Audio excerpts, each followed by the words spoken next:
नमस्कार, ओंकार न्यूज देख रहे हैं आप। आपके साथ मैं हूं आस्था श्रीवास्तव। आज यानी शुक्रवार को अपने संसदीय क्षेत्र के दौरे पर पीएम नरेंद्र मोदी है। यहां उन्होंने वन वर्ल्ड टीवी समिट को संबोधित किया। इस दौरान पीएम मोदी ने कहा कि मेरे लिए बहुत खुशी की बात है कि one world TV summit Kashi में हो रहा है। सौभाग्य से मैं काशी का सांसद भी हूँ। काशी नगरी शाश्वत धरा है जो हजारों साल से मानवता के प्रयासों और परिश्रम की साक्षी रही है।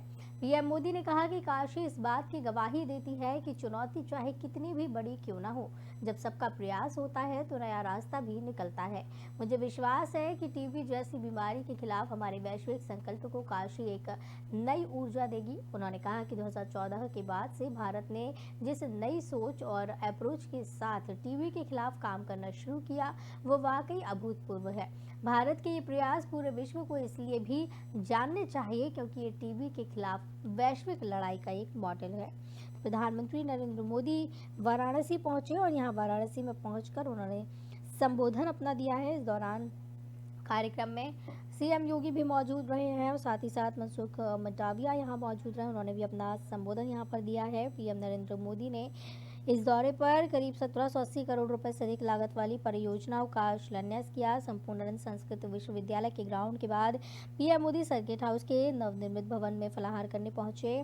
पीएम नरेंद्र मोदी संपूर्णानंद संस्कृत यूनिवर्सिटी के ग्राउंड पर पहुंचे जहां उन्होंने 1780 करोड़ रुपए की परियोजनाओं की सौगात रखी है। पीएम नरेंद्र मोदी यूनिवर्सिटी के कैंपस में पहुंचे थे और आपको बताते चले कि प्रधानमंत्री नरेंद्र मोदी ने अपना जब संबोधन दिया तो उस दौरान उन्होंने फिट इंडिया, खेलो इंडिया और योग जैसे अभियान का भी जिक्र किया है। पीएम मोदी ने कहा कि भारत की विचारधारा का प्रतिबिंब वसुधैव कुटुंबकम है।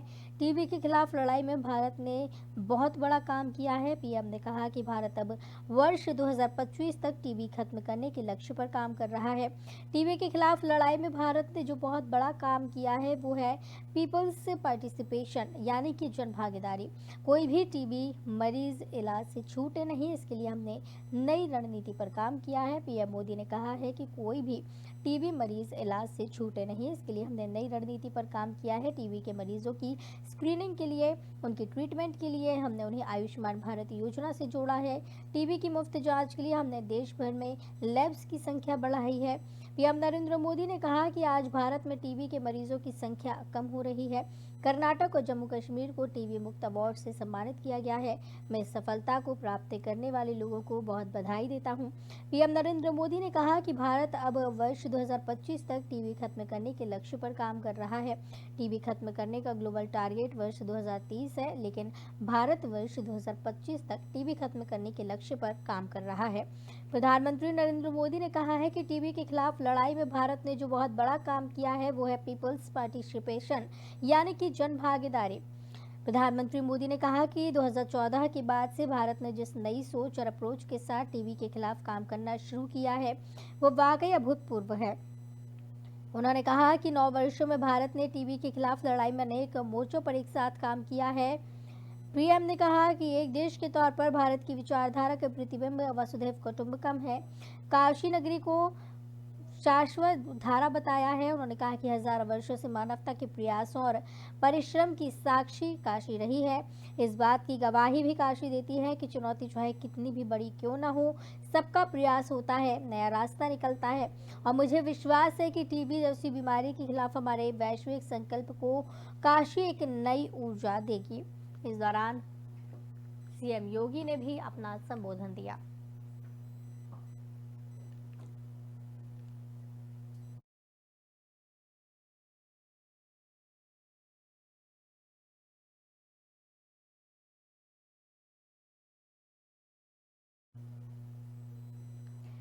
उत्तर प्रदेश में शहरी और स्थानीय निकाय चुनाव के मामले में सुप्रीम कोर्ट में सुनवाई हुई है। कोर्ट में सुनवाई के बाद अब निकाय चुनाव और टलने की संभावना है। अब यूपी निकाय चुनाव के मामले पर अगली सुनवाई 27 मार्च को होगी। हालांकि ओबीसी आरक्षण के मुद्दे की जांच के लिए गठित आयोग की अंतिम रिपोर्ट सुप्रीम कोर्ट को सौंपी जा चुकी है। सुप्रीम कोर्ट में यूपी के नगर निकाय चुनाव के मामले में शुक्रवार को सुनवाई टल गई है।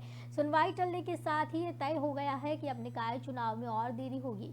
हालांकि अब इस मामले की अगली सुनवाई 27 मार्च को होगी। हालांकि पहले ही ओबीसी आरक्षण के मुद्दे की जांच के लिए गठित आयोग ने अंतिम रिपोर्ट सुप्रीम कोर्ट को सौंपी है। दरअसल इससे पहले सुप्रीम कोर्ट ने 4 जनवरी 2023 को ओबीसी आरक्षण दिए बिना शहरी स्थानीय निकाय चुनावों पर रोक लगा दी थी। तो आपको बता दें कि 27 मार्च को अब इसकी अगली सुनवाई होनी है। निकाय चुनाव में सुप्रीम कोर्ट में एक बार फिर से सुनवाई टल गई है। अभी चुनाव में काफी देर बताई जा रही है। इस मामले में सुप्रीम कोर्ट में सुनवाई की गई थी। सुनवाई के बाद निकाय चुनाव और टलने की अब संभावना जताई जा रही है। इसकी अगली सुनवाई 27 मार्च को तय की गई है। 27 मार्च को अब सुनवाई होगी। हालांकि ओबीसी आरक्षण के मुद्दे की जांच के लिए गठित आयोग ने अंतिम रिपोर्ट सुप्रीम कोर्ट को सौंप दी है। तो वहीं सुप्रीम कोर्ट में यूपी के नगर निकाय चुनाव के मामले में सुनवाई टली है। सुनवाई टलने के साथ ही तय हुआ है कि अब निकाय चुनाव में और ज्यादा देरी हो सकती है। हालांकि अब इस मामले में अगली सुनवाई 27 मार्च को होनी है। इससे पहले ही ओबीसी आरक्षण के मुद्दे की जांच के लिए गठित आयोग ने अंतिम रिपोर्ट सुप्रीम कोर्ट को सौंपी है। इससे पहले सुप्रीम कोर्ट ने 4 जनवरी 2023 को ओबीसी आरक्षण दिए बिना शहरी स्थानीय निकाय चुनावों पर रोक लगा दी थी।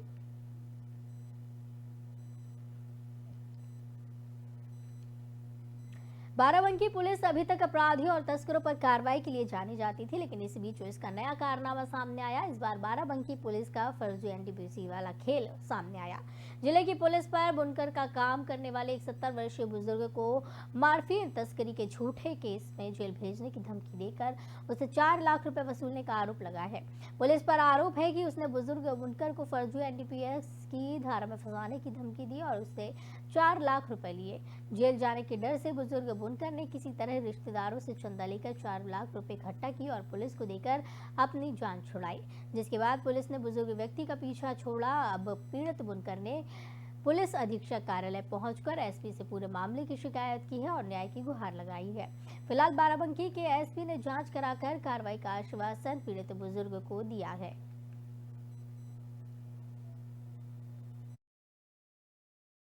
बारह तारीख को फ़ोन आया भाई के पास कि आपको जो है दरोगा जी जो है तो बुला रहे हैं, तो क्या कोई बात है? तो अब हम सब घर वाले मिलके पूछने लगे क्या कोई बात तो है नहीं। तो हम कहा अरे सर कुछ ये तो बताइए मेरा क्या मामला है। तो वो बोले कि कल 10 बजे थाने चले आना, बड़े साहब बताएंगे। तो हमने बोला कि हम अभी चलते हैं आपके साथ। तो कहने नहीं अभी मत चलना, कल 10 बजे आना। उसके पहले हमारे घर वाले जो है भाई एक लड़का था, सब लोग गए वहाँ। बोले क्या मैटर है, उसमें नियाज प्रधान भी थे, क्या मैटर है? तो उन्होंने मैटर नहीं बताया और सारे कागज़ हमने उनको दिए हैं।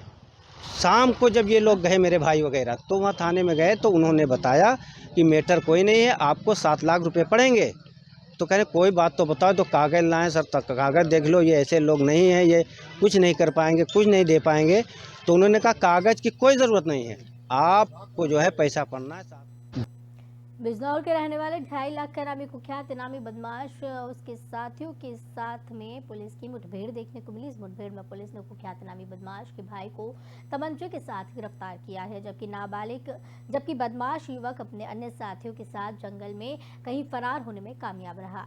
कुख्यात बदमाश 24 अगस्त 2022 को पुलिस अभिरक्षा से पुलिस को चकमा देकर शाहजहांपुर ढाबे से फरार हुआ था। लखनऊ जेल में बंद बदमाश 23 अगस्त में बिजनौर कोर्ट में पेशी पर आया था। 24 अगस्त को लखनऊ लौटते वक्त बीच रास्ते में शाहजहांपुर जिले के ढाबे से रात को आदित्य बदमाश फरार हुआ। तभी से पुलिस फरार बदमाश की तलाश कर रही है। बदमाश के खिलाफ लूट, डकैती, हत्या, फिरौती जैसी संगीन धाराओं में अलग अलग थानों में कई केस दर्ज हैं।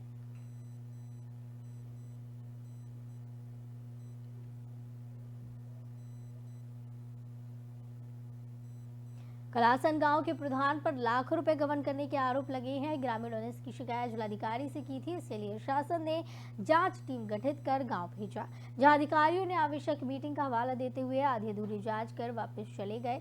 हसेरन ब्लॉक क्षेत्र के अंतर्गत ग्राम पंचायत के खिलाफ घोटाले की शिकायत की गई थी।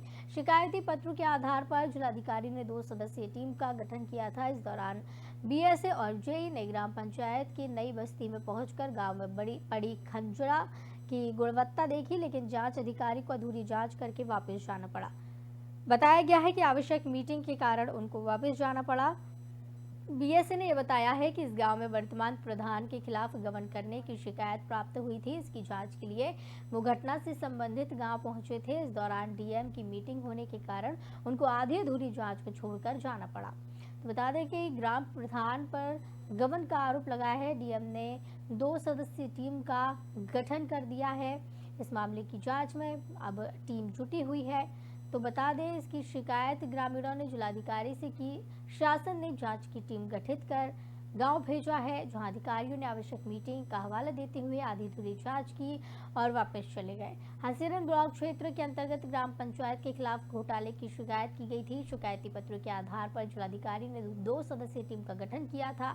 इस दौरान बीएसए और जेई ने ग्राम पंचायत के नई बस्ती में पहुंचकर गाँव में पड़ी खड़ंजा की गुणवत्ता देखी, लेकिन जांच अधिकारी का अधूरी जांच करके वापस जाना पड़ा। तो बताया गया है कि आवश्यक मीटिंग के कारण उनको वापस जाना पड़ा। बीएसए ने बताया कि इस गांव में वर्तमान प्रधान के खिलाफ गबन करने की शिकायत प्राप्त हुई थी। इसकी जांच के लिए वो घटना से संबंधित गांव पहुंचे थे। इस दौरान डीएम की मीटिंग होने के कारण उनको आधी अधूरी जांच छोड़कर जाना पड़ा।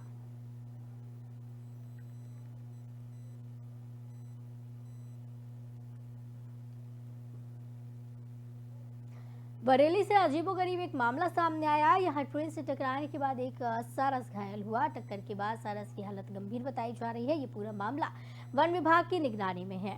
आपको बता दें कि ये घटना बरेली जंक्शन के प्लेटफॉर्म नंबर 2 पर हुई है। वहीं सूचना पर पहुंचे जीआरपी इंस्पेक्टर ने घायल सारस को इलाज के लिए आईवीआरआई में भर्ती कराया है। तो बता दें कि सारस की हालत गंभीर बताई जा रही है। वन विभाग को घायल सारस सौंप दिया गया है। उसका इलाज अब आईवीआरआई में चल रहा है। मौके पर जीआरपी इंस्पेक्टर ने घायल सारस को इलाज के लिए भर्ती करवाया है। एक ट्रेन से टकराने के बाद सारस घायल हुआ। टक्कर के बाद सारस की हालत काफी गंभीर भी बताई जा रही है। पूरा मामला वन विभाग की निगरानी में है। घायल सारस को वन विभाग को सौंपा गया है। ये घटना बरेली जंक्शन के प्लेटफॉर्म नंबर 2 पर हुई है। सूचना पर पहुंचे जीआरपी इंस्पेक्टर ने इलाज के लिए घायल सारस को भर्ती करवाया है।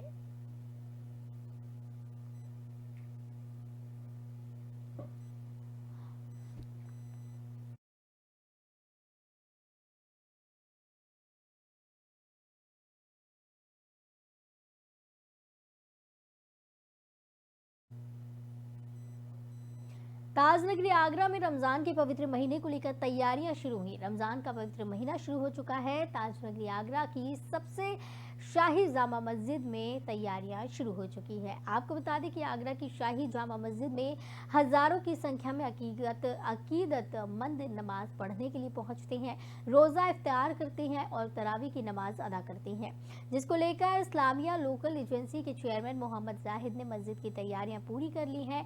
इस महीने में सुबह सूरज निकलने से पहले सेहरी करने के बाद रोजा रखा जाता है और वहीं सूरज डूबने पर रोजा इफ्तियार किया जाता है। इस पूरे महीने में हजारों की संख्या में लोग मस्जिदों में पहुंचकर अल्लाह की इबादत करते हैं और अमन चैन की दुआ करते हैं। वहीं इस महीने की शुरू होते ही बाजारों में रौनक भी देखने को मिल रही है। रमजान का पावन महीना शुरू हो चुका है और नमाज पढ़ने के लिए लोग पहुंचते हैं।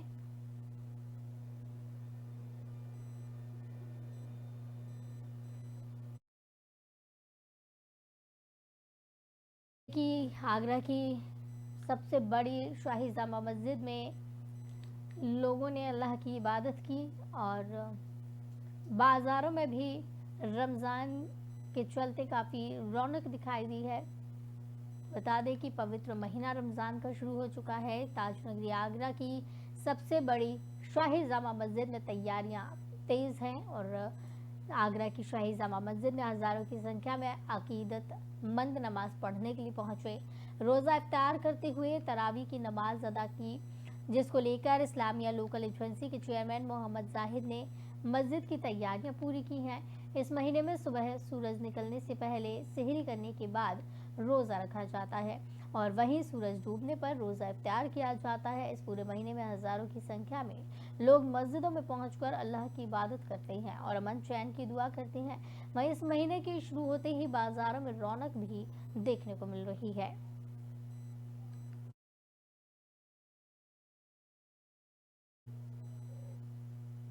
देवरिया जनपद में सामूहिक विवाह कार्यक्रम धूमधाम से किया गया। आज अलग अलग मजहब के लोगों ने विवाह रचवाया। एक समूह में 250 जोड़े एक दूसरे के होने का वचन दिया। वहीं 35 जोड़े का निकाह कराया गया, जिसके मुख्य अतिथि कृषि मंत्री सूर्य प्रताप शाही रहे। सरकार की इस योजना से सभी दंपतियों में खुशी की लहर देखने को मिली और इसकी पहल की भी सराहना की गई। तो जमकर इस पहल की सराहना की गई। धूमधाम से सामूहिक विवाह कार्यक्रम का आयोजन किया गया। एक साथ 250 जोड़ों ने वचन लिया और नव दंपति ने काफी सराहना सरकार की है। धूमधाम से सामूहिक विवाह कार्यक्रम का आयोजन किया गया। अलग अलग मजहब के लोगों ने यहाँ पर शादी रचाई है। 250 वर वधू ने हिंदू रीति रिवाज से शादी की। तो वहीं आपको बता दें कि यहाँ पर निकाह का भी आयोजन हुआ है। 25 जोड़ों ने निकाह किया है।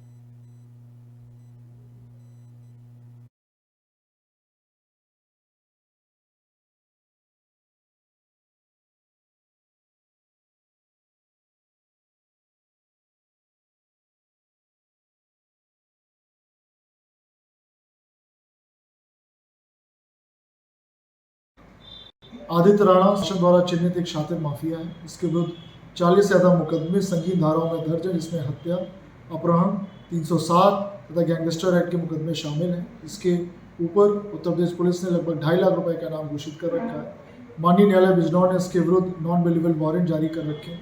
नॉन बेलेबल वारंट के एग्जीक्यूशन के लिए बिजनौर पुलिस निरंतर प्रयास करती रहती है। इसी एक प्रयास में आज सुबह लगभग 3:30 बजे सियोरा पुलिस टीम की एक पुलिस एंगेजमेंट हुई है अपराधियों के साथ, जिसमें एक शातिर अपराधी जिसका नाम बिट्टू चंद्रवीर सिंह है, जिसके विरुद्ध हत्या, आर्म्स एक्ट तथा गैंगस्टर एक्ट के मुकदमे दर्ज हैं, जो कि आदित्य राणा का सगा भाई, उसको पुलिस ने अरेस्ट किया है। इसके पास से एक बोलेरो गाड़ी तथा एक अवैध तमंचा, 315 बोर, जिंदा कारतूस, खोखा कारतूस बरामद हुए हैं। आदित्य राणा और उसके साथियों की सघन तलाश जारी है। उसको शीघ्र गिरफ्तार करके माननीय न्यायालय के समक्ष प्रस्तुत किया जाएगा। इस संबंध में आवश्यक वैधानिक कार्रवाई की जा रही है। तो नवरात्र का आज जो तीसरा दिन है, आज माँ दुर्गा के स्वरूप चंद्रघंटा की पूजा अर्चना की जा रही है। भक्तों का तांता मंदिरों में लगा हुआ है। तो वहीं आपको ये भी बता दें, झंडेवालान मंदिर में पूजा अर्चना की गई है। माँ की आरती उतारी गई है। माँ दुर्गा का पहला शैलपुत्री और दूसरा ब्रह्मचारिणी स्वरूप भगवान शंकर को प्राप्त करने के लिए ये दिन होता है। जब माता भगवान शंकर को पति के रूप में प्राप्त कर लेती हैं, तब वो आदि शक्ति के रूप में प्रकट होती हैं और चंद्रघंटा बन जाती हैं। शादी नवरात्र का तीसरा दिन है। इस दिन माँ दुर्गा के तीसरे स्वरूप माँ चंद्रघंटा की पूजा हो रही है। देवी भागवत पुराण के अनुसार माँ दुर्गा का यह स्वरूप परम शांतिदायक और कल्याणकारी है। इनके मस्तक में घंटे के आकार का अर्धचंद्र है, इसी कारण देवी का नाम चंद्रघंटा पड़ा है।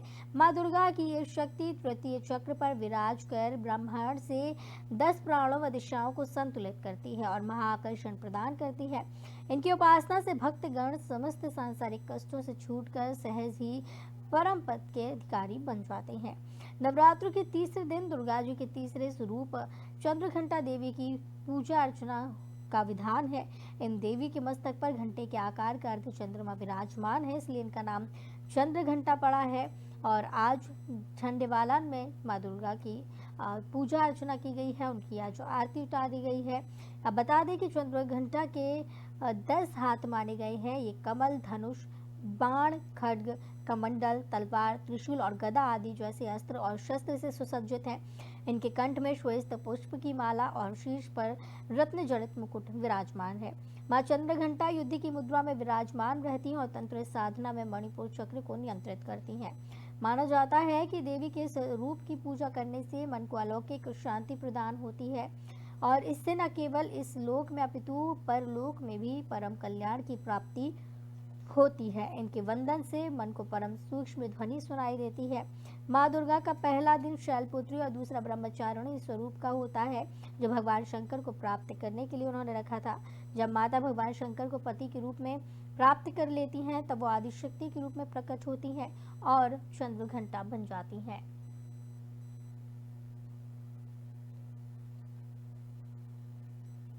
तो इस बुलेटिन में फिलहाल इतना ही। मुझे दीजिए इजाजत। नमस्कार।